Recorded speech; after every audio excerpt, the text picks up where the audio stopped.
Hunter Biden and James Biden served as the perfect vehicle by which the Communist Chinese government could gain inroads here in the United States through CEFC and its affiliates.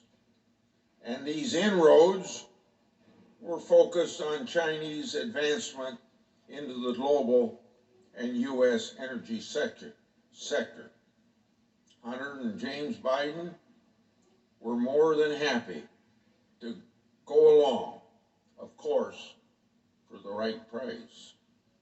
So now let's turn to the first poster, which shows bank records that hasn't been made public before now.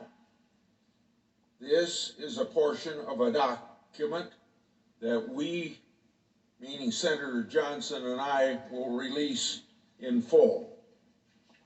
The topic of this poster shows a wire transaction, August 4th, 2017, from CEFC to Wells Fargo Clearing Services for $100,000. Now look at the bottom of the poster.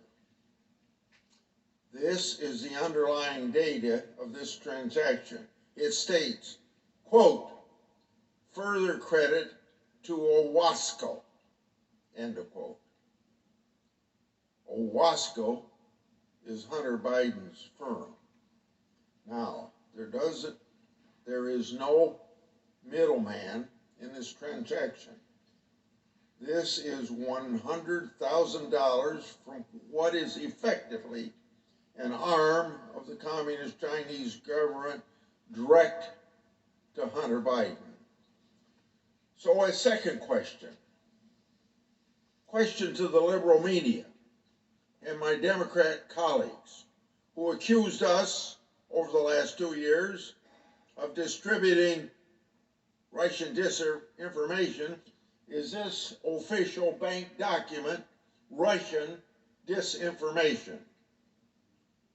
Now, beyond this document, in future speeches, Senator Johnson and I will show you more transfers between and among such companies as CEFC, Northern International Capital, Hudson West 3, Hunter Biden's Owasco, and James Biden's Lion Hall Group. In doing so, please keep in mind the players in this game. Hunter Biden, James Biden, Yi Jinping, Gong Wen Dong, Murren Yang, and Patrick Yo, to name a few. All of these individuals mixed and mingled with related corporate entities over a period of years and with respect to millions of dollars. Now, the next poster. Those connections are illustrated by this second poster, which I made public last November. It's an original bank record with one typographical error and all.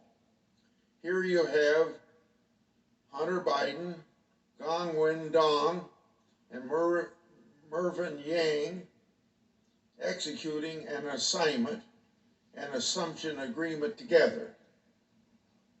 Now, a third question to those who accuse us of disseminating Russian disinformation, so especially to the liberal media, who are the ones who ought to be policing our government system to make sure that everything's done honest. They shouldn't have to have members of Congress giving all this information out. But is this official record Russian disinformation? In our next speeches, we'll show you more records that haven't been seen before.